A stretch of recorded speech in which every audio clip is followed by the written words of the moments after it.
दर्शक बंधु आपन देखुथिबे भुवनेश्वर रे केमिति अच्छे दिन प्रभाव पड़ी। अच्छे दिन माने आपन जानते जो मोदी प्रचार समय कहते कि डबल इंजिन सरकार समय अच्छे दिन आसीज बोली से अच्छे दिन मतलब आसगला। आपन देखुथिबे ये सब फोटो केमिति आमे अच्छे दिन रे सुफल अनुभव करछु भुवनेश्वर तथा ओडिशा रे राजधानी एरिया तो अधिक सुफल अनुभव करछु। दर्शक बंधु मु सकाळु 5टार उठिली तेल पकाइबापी 3-4टी पेट्रोल टांकी बुलला पर गोटे जगह पहुँचली ताहा पुणी 9टा जाए अपेक्षा करा पड़ला अर्थात 5:30 जगिली 9टा जाए। तो दर्शक बंधु आप देखिपे ये हूँ आमर अच्छे दिन फल जहाँ देखिकी मत एवं सारा ओडिशावासी को भी खुशी लगुव कारण आम जेहेतु ये सरकार को बाछिलु एवं यही सरकार आमको ये अच्छे दिन मौका देले।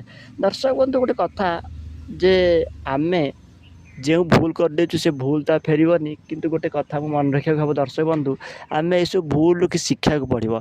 दर्शक बंधु देखु गोटे गोटे फोटो जोटी पेट्रोल पंप रे ये हालात कौटी राजधानी एरिया भुवनेश्वर आपड़ ओडिशार अलग अंचल कथा छाड़ू से कौन हो भगवान को जना किंतु जदि राजधानी एरिया रे जोटी टाउन एरिया जोटी बापू लोक मैंने रुहति मंत्री मैंने रुहति जदि से असंभाल परिस्थिति सृष्टि हम तेबे ओडिशा तथा देशर अवस्था केमिति चलिबो एवं ऑफिस पत्र केमिति चलिबो थोड़ा भाबन। दर्शक पेट्रोल हूँ मुख्य कथा जब पेट्रोल न मिल भुवनेश्वर एरिया ताहले राज्यर अवस्था केउँ भाव संगीन हम थोड़ा भावतु।